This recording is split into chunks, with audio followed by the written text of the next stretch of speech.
Sejumlah warga mendatangi sebuah bekas warung makan di Kabupaten Pasuruan, Jawa Timur karena diduga menjadi tempat aliran sesat.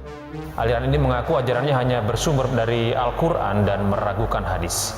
Mengenai aliran sesat di Pasuruan yang menjadi bahan perbincangan masyarakat.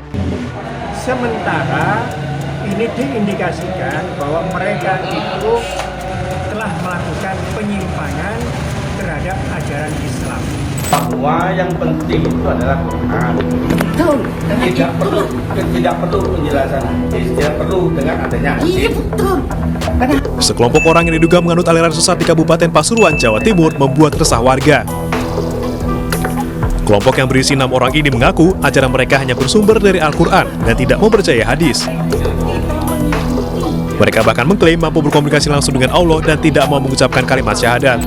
Di situ jelas bahwa Allah yang mengajarkan setiap manusia dan malaikat pun berkata tidak ada yang kami ketahui selain apa yang kami menyimpang dari Al-Quran. Kami hanya berusaha untuk mengikuti Al-Quran itu. Untuk syahadat sendiri kami itu mengingkari itu untuk masuk Islam. Untuk masuk Islam itu bukan syahadat, tapi menerapkan ajaran-ajaran di dalam Al-Quran.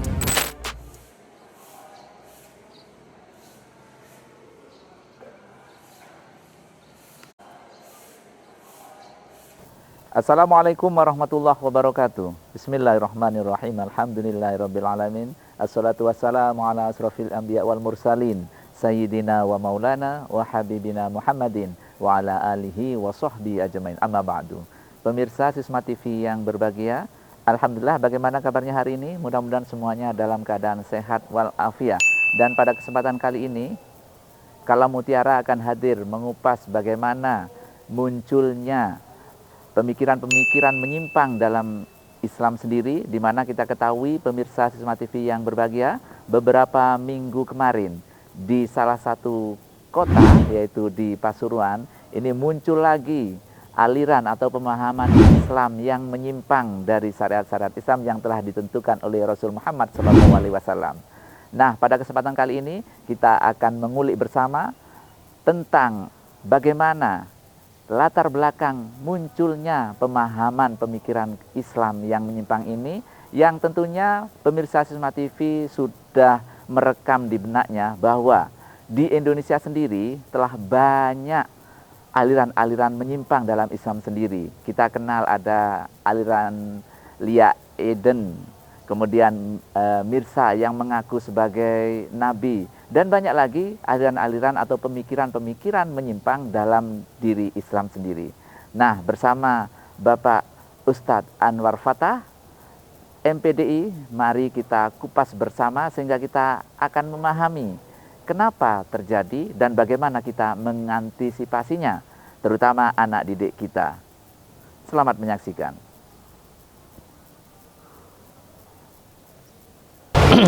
Baik pemirsa Sisma TV yang berbahagia, saat ini saya bersama Bapak Anwar Fatah MPD, yaitu pengasuh Ma'had SMA Islam Sabilah Malang. Assalamualaikum Bapak Anwar. Waalaikumsalam warahmatullahi. Oke, ini ada yang hangat lagi ini Pak Ustadz tentang pemahaman menyimpang ini. Pemahaman menyimpang iya, ya, terhadap syariat Islam tentunya. Syariat Islam. Nah, yang menjadi ironis sekali ini berada di wilayah yang sebenarnya itu merupakan kota santri ini, Pak, yaitu di Pasuruan. Di Pasuruan ya. Ngomong-ngomong tentang aliran menyimpang dalam dunia Islam ini sebenarnya bagaimana menurut Pak Anwar? Oh gitu, oke. Terima kasih Pak Maskur ya. Kita berdiskusi atau berbincang atau mengungkap kembali terkait dengan pemahaman atau aliran yang menyimpang.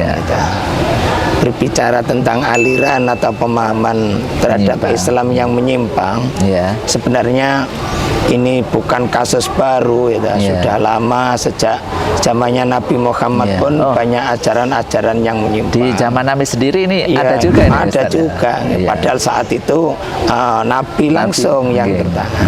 Iya. Kemudian pada zaman sahabat, pada zaman khususnya di Indonesia zaman Wali Songo ya, pemahaman menyimpang ini sudah sering ada. Iya. Nah ini akhir-akhir ini kalau terjadi di lingkungan kita ya, di sekitar kita, khususnya di kota santri di Pasuruan ya itu sebenarnya pengulangan saja itu, memberikan pengertian pada kita bahwa kita harus lebih waspada itu, lebih waspada, lebih berhati-hati itu. Apalagi kita sebagai guru, sebagai ustadz ya, gimana masyarakat kita meskipun di lingkungan santri tidak menyimpang. Nah, itu perlu ya pendekatan, pemahaman kita ya, meluruskan pada mereka. Kalau pada zaman Nabi itu bisa dijelaskan itu pemahaman yang menyimpang, contohnya siapa itu? Ya kalau zaman Nabi Muhammad sudah sangat terkenal gitu. Ada zaman Nabi yang beliau para mereka itu menyembah berhala Lata, Mana, Uzza. Menurut pemahaman mereka, meskipun Lata, Mana, Uzza, Hubal diletakkan di Ka'bah, ngerti kalau Ka'bah itu adalah tempat suci. Tapi pemahaman mereka menyimpang bahwa dengan berhala diletakkan di atas Ka'bah, di sekeliling Ka'bah, supaya juga ikut menjadi mulia, dan itulah pemahaman yang menyimpang. Ngapain menyembah berhala yang ia ciptakan sendiri? Terus umatnya Nabi sendiri apakah ada juga yang pemikiran keislamannya menyimpang gitu? Ya zamannya Nabi Muhammad memang tugasnya Nabi Muhammad ya. Begitu ada menyimpang ya diluruskan, diteruskan.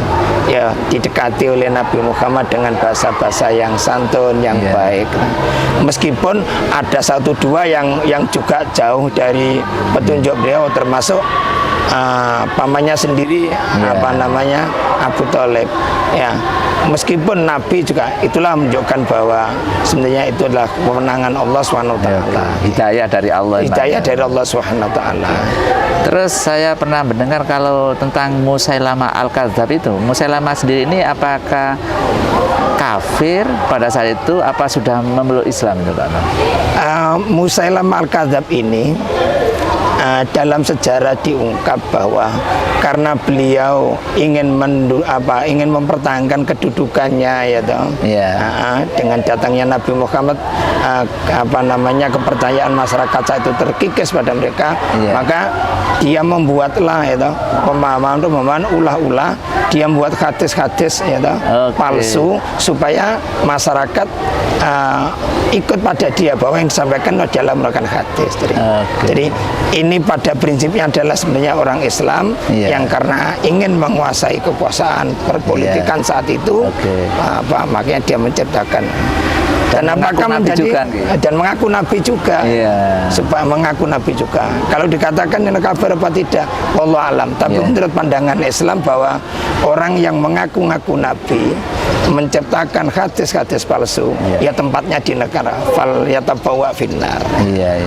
Karena sudah jelas di Al-Quran itu bahwa Nabi Muhammad ini Nabi terakhir, Nabi yang terakhir yang diutus Allah. Sesudahnya sudah nggak ada Nabi dan Rasul lagi. Oke, baik pemirsa Sisma TV yang berbahagia, selanjutnya kita akan mengulik lagi tentang pemahaman Islam yang menyimpang ya, terutama di tanah air kita, yaitu tanah air Indonesia, setelah yang satu ini.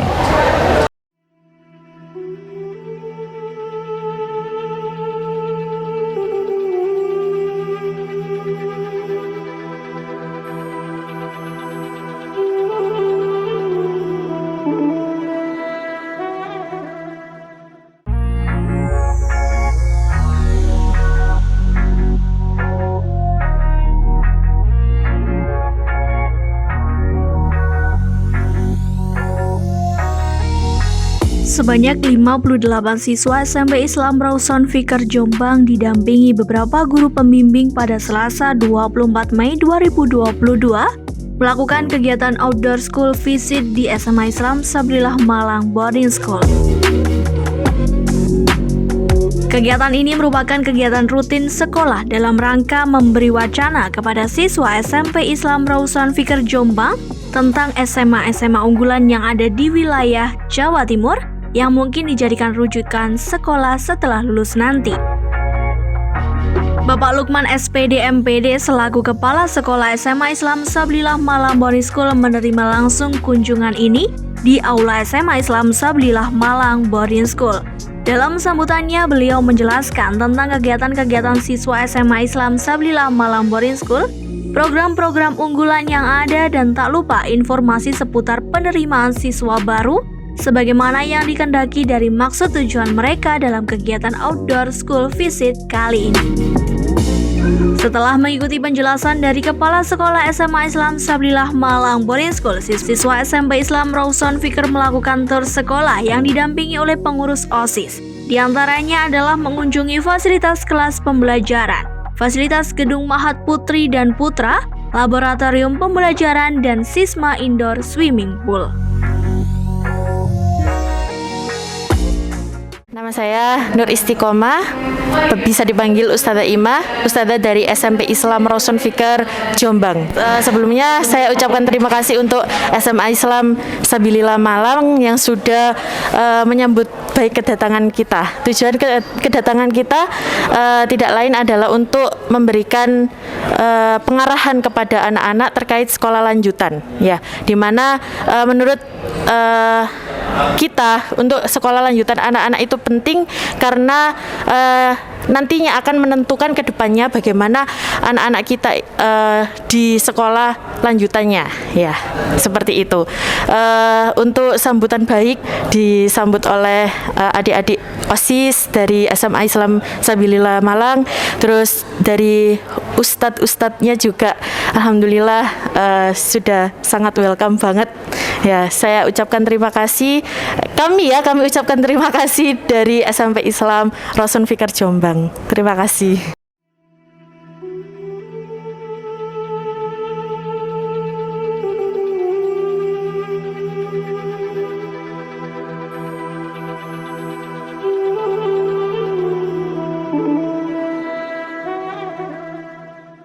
Baik, kembali lagi pemirsa Sisma TV yang berbahagia melalui acara kami yaitu Kalam Mutiara, dan kali ini kita akan membahas tentang pemahaman Islam yang menyimpang. Baik Ustadz Anwar, tadi ternyata pemahaman yang menyimpang dari Islam ini bukan sesuatu yang baru ya. Pada betul, zaman Nabi ada, zaman sahabat juga ada. Nah, kira-kira ini apa yang melatar belakangi ini, Pak? Ya, pemahaman menyimpang itu banyak dipengaruhi oleh beberapa hal ya. Kalau kita mau menganalisis mungkin ya, dalam rangka kita bisa membantu mereka supaya kembali ke jalan yang benar. Mungkin ya satu diantaranya bahwa mereka belum bisa memahami Islam secara benar karena mereka tidak belajar kepada guru-guru kita, pada kiai-kiai kita, tidak mengikuti kajian-kajian yang diadakan oleh ulama-ulama kita, terutama Ahlussunnah wal Jamaah. Mereka banyak belajar membaca dari pengalaman sendiri, yang belum tentu itu benar karena nggak ada gurunya. Belajar agama Islam itu kan harus ada sanadnya, meskipun tidak sanad dalam arti seperti kita mengkaji hadis, bukan, tapi berguru itu harus jelas ada gurunya, berguru ke siapa, guru pada siapa, dan sebagainya. Ini yang dimaksud dengan sanad itu, yang dimaksud sanad itu. Nah, guru-guru kita, ulama-ulama kita, ustadz-ustadz kita ini ketika mengajar itu pasti berdasarkan pada Al-Quran, pada hadis. Setidaknya ya berdasarkan pada kitab-kitab muktabaro itu. Kitab-kitab yang sudah muktabar diakui oleh para seluruh ulama bahwa itu bisa dijadikan rujukan untuk belajar agama Islam. Nah, bagi mungkin saudara-saudara kita yang bisa kita katakan menyimpang ajarannya, itu karena memang belum mengalami, belum sempat belajar dengan para guru-guru yang kita sampaikan tadi. Mungkin ya mereka pengalamannya lihat di YouTube, lihat kemudian atau Quran terjemahan gitu.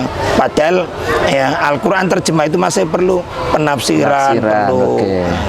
Nah, ini ditafsiri sendiri dengan kehendaknya sendiri, kehendak menguntungkan apa tidak menguntungkan apa tidak. Otomatis satu ya, subjektivitas dipengaruhi itu, sehingga secara nggak langsung, nggak terasa dia akan memiliki pemahaman yang menyimpang karena gurunya ndak ada. Oke, ngomong-ngomong tentang belajar Al-Quran ini, Ustaz ya. Al-Quran ini kan pedoman umat Islam, petunjuk ya, yang harus dipelajari dan difahami. Nah, ini bahayanya kalau hanya mempelajari Al-Quran terjemahan ini apa ini? Ini menarik ini ya. Belajar agama Islam itu meskipun sumber utamanya adalah Al-Quran, apalagi belajar tidak dari gurunya itu dia berikan terjemahan guru dalam hal ini guru yang memiliki sanad yang jelas sampai ke Rasulullah. Ini bahaya ini bahaya karena kita tahu bahwa Al-Quran itu sifatnya mujmal global memberikan prinsip-prinsip secara umum. Tidak mungkin Al-Quran itu kemudian menuntun kita sampai ke teknis yang kecil-kecil, tidak mungkin. Berapa nanti tebalnya kalau dicetak. Nah, jadi karena mujmal itu maka perlu dasar sumber hukum yang kedua adalah Al-Hadis. Hadis itu prinsipnya adalah memerinci atau menafsirkan hal-hal yang terdapat dalam Al-Quran yang bersifat mujmal tadi. Dan ini hadis ini harus betul-betul bersumber dari Rasulullah ini. Bersumber dari Rasulullah SAW. Nah, kalau kita belajar tentang ilmu mustalahul hadis, itu memang ya banyak mulai nanti ada rawi, ada sanad, ada matan, semuanya dikaji. Dan ini yang terpercaya atau enggak ini ya dikaji semua. Para ulama itu sampai segitunya. Kalau kita menggunakan hadis hanya dari Al-Quran saja, apalagi untuk membaca Al-Quran, memahami Al-Quran tidak punya ilmu yang cukup. Bahasa Arab tidak ngerti, balaghah tidak ngerti, nahwu sarf tidak ngerti, baca terjemah saja. Bahaya ini. Bahaya. Tadi kembali ke tadi akan menimbulkan penafsiran yang sifatnya subjektivitas. Begitu membaca berdasarkan terjemah menguntungkan dia ikut, yang tidak menguntungkan dia. Nah, padahal Al-Quran ini fungsinya adalah untuk meluruskan kita, bukan suka tidak suka. Nah, umumnya yang terjerumus bahwa ngotot bahwa harus hanya berdasarkan Al-Quran saja tanpa hadis, tidak mungkin. Dan di kalangan kita Ahlus Sunnah wal Jamaah itu ini kan tidak berhenti pada hadis ya, ada Al-Quran, hadis atau sunnah Rasul, kemudian ada ijma, dan qiyas. Ini bagaimana ini? Betul. Jadi dengan perkembangan dunia yang semakin pesat, peradaban manusia berkembang, teknologi berkembang, dan seterusnya yang semakin canggih. Nah, Al-Quran yang bersifat mujmal tadi itu diperinci, ditafsirkan, diterjemahkan dan seterusnya berdasarkan hadis. Namun dalam kenyataannya bahwa karena hadis kan sudah final, beliau Nabi Muhammad SAW sudah wafat, agama Islam ini kan agama yang sempurna, maka dalam rangka mengimplementasikan ajaran agama Islam yang saat Nabi Muhammad masih hidup, para sahabat masih hidup, ditemukanlah sekarang tidak ada, maka ada kasus baru, kasus baru, maka itu untuk memutuskannya diperlukan ijma. Ijma itu konsensus para alim ulama, di mana beliau itu baksul masail, kemudian diskusi dan seterusnya. Pakar-pakar Islam nih. Pakar-pakar Islam. Dan bukan hanya pakar-pakar Islam dari Al-Quran hadis ini. Pakar-pakar Islam yang sudah mengetahui berbagai bidang. Alhamdulillah ulama-ulama kita ini udah luar biasa. Cendekiawan muslimnya ada, ahli tafsirnya ada, ahli hadisnya ada. Nah itulah merumuskan yang kita namakan dengan ijma itu. Kalau sudah ijma para ulama itulah kita ikuti. Jadi kita nggak bisa dengan serta-merta dengan kita sendiri kemudian kita dengan sesuatu. Putuskan diri kita. Nah, akhirnya ya muncullah pemahaman yang menyimpang mungkin karena itu ya. Ini ya betul ya. Jadi menyimpang situ karena apa? Mereka kan pemahamannya sendiri. Konsensus para alim ulama itu tidak serta-merta kemudian berdasarkan kelompok, golongan, menguntungkan, tidak menguntungkan. Ini murni bahwa para alim ulama itu menciptakan. Nah, di samping itu juga itu karena perkembangan semakin pesat ini dan Islam ini rahmatan lil alamin. Masih diperlukan kias. Ada kasus-kasus tertentu yang tidak ditemukan zaman Nabi, nggak ditemukan zaman, bahkan tidak kita temukan di para kesepakatan ulama tadi. Nah, ini masih juga diperlukan kias. Kias itu adalah menganalogikan atau menyamakan atau hukum tertentu yang belum ada hukumnya itu disamakan dengan hukum yang sudah ada, tentu dengan latar belakang dan konteks yang ada keserupaannya. Ya, jadi tidak benar kalau hanya pendangan pada Al-Quran saja, tidak mau hadis. Mau hadis itu mau hadis saja masih ulama kita masih ada ijma, kemudian terakhir ada kias.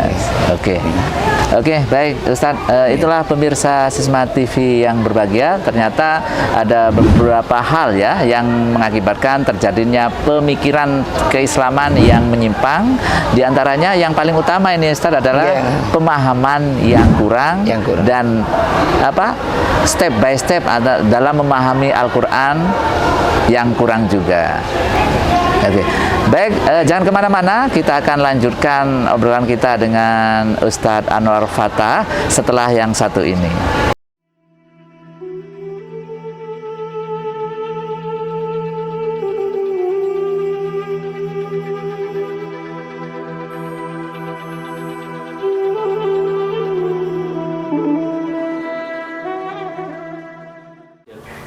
Assalamualaikum warahmatullahi wabarakatuh.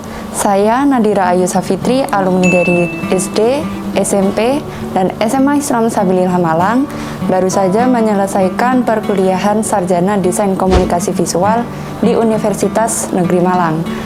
Kesan-kesan saya selama menjadi siswa di Sekolah Islam Sabilillah Malang adalah mendapatkan perhatian dari guru-guru yang sangat care dan juga mendapatkan ilmu agama yang jarang didapatkan di sekolah lain, dan menurut saya itu sangat membekas di hati saya sampai terbawa hingga detik ini. Pesan saya untuk Sekolah Islam Sabilillah Malang, semoga guru-guru semuanya sehat selalu dan bahagia selalu, diberikan kelancaran dalam pengajaran dan selalu sukses ke depannya sehingga dapat mencetak generasi-generasi yang lebih baik ke depannya. Wassalamualaikum warahmatullahi wabarakatuh.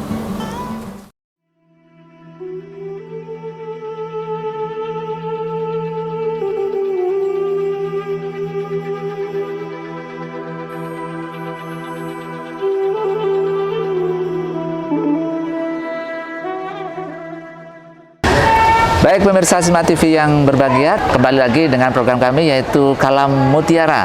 Dan kali ini membahas sesuatu yang menarik, yaitu tentang pemahaman Islam yang menyimpang, yang baru-baru ini juga muncul kembali di daerah Pasuruan yang notabene adalah daerah atau kota santri. Baik Ustadz, kalau kita tadi sudah membincangkan tentang latar belakang munculnya pemahaman yang menyimpang ini ya, khususnya di negara kita Indonesia ini. Lalu ketika ada pemahaman seperti itu yang dianggap menyimpang itu seharusnya bagaimana kita menyikapinya?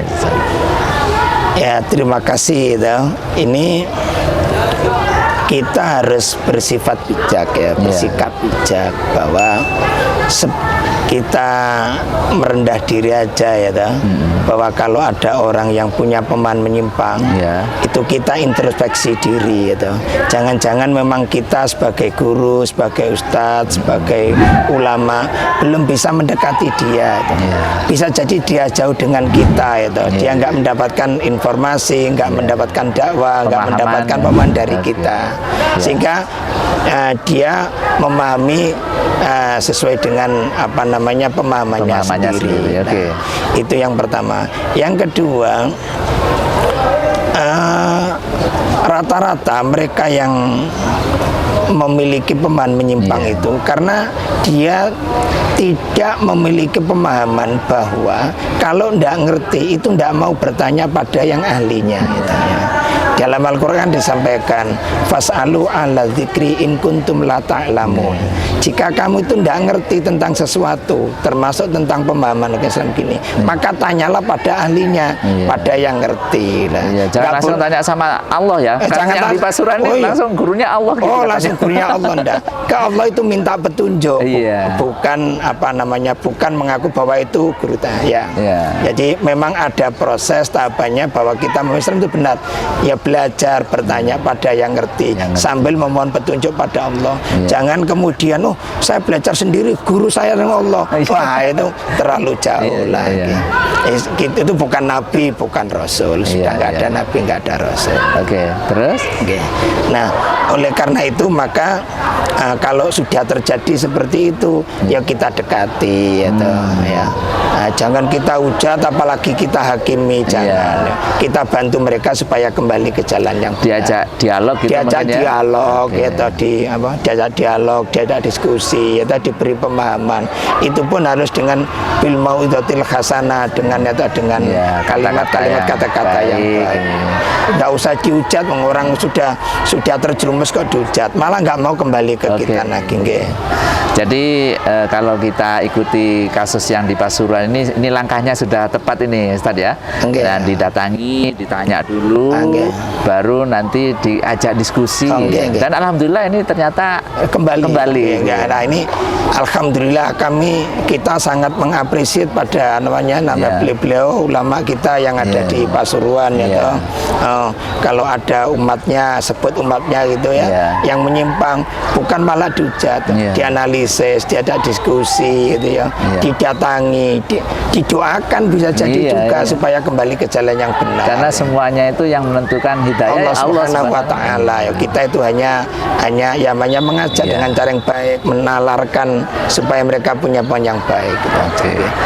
Mungkin terakhir Ustadz ya, pada pertemuan kita ini mungkin pesan untuk pemirsa Asma TV dan putra-putri kita ya, bagaimana supaya tidak terjerumus dalam pemikiran yang menyimpang. Gini ya pemirsa Asma TV yang berbahagia, pemahaman menyimpang ini sudah ada sejak dulu. Perlu kita kikis, kita jauhi. Dengan cara apa? Dengan cara kita harus selalu belajar, bertanya pada ahlinya, ya toh. Sekolah, mondok, ya toh. Belajar pada ulama, pada guru, pada ustadz yang didasarkan kajiannya pada kitab-kitab Allah, kitab suci Al-Quran, hadis, dan termasuk kitab-kitab yang muktabar. Itulah yang menghindari kita agar kita tidak tidak mengikuti aliran-aliran dan ajaran yang menyimpang.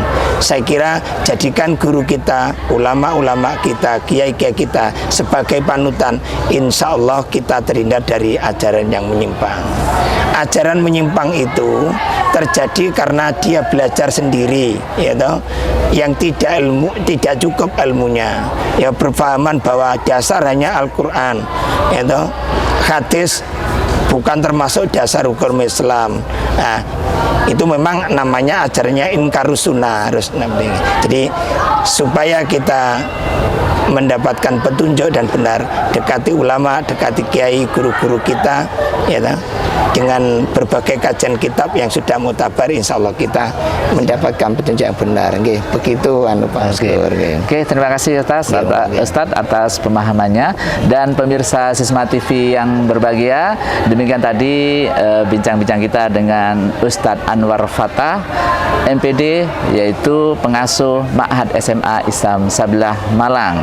Mudah-mudahan ini dapat menginspirasi kita semua sehingga kita semua terhindar dari pemahaman-pemahaman berislam yang menyimpang tentunya dari Al-Quran, hadis, ijma' dan qiyas. Saya Mas Kulatin beserta seluruh kerabat kerja mengucapkan terima kasih atas perhatian Anda. Tak lupa selalu kami mengingatkan untuk tetap jaga kesehatan dengan mematuhi protokol kesehatan COVID-19 yang ada. Sisma TV mendidik, membangun peradaban dunia. Wallahul muwaffiq ila aqwamit thoriq. Assalamualaikum warahmatullahi wabarakatuh. Waalaikumsalam.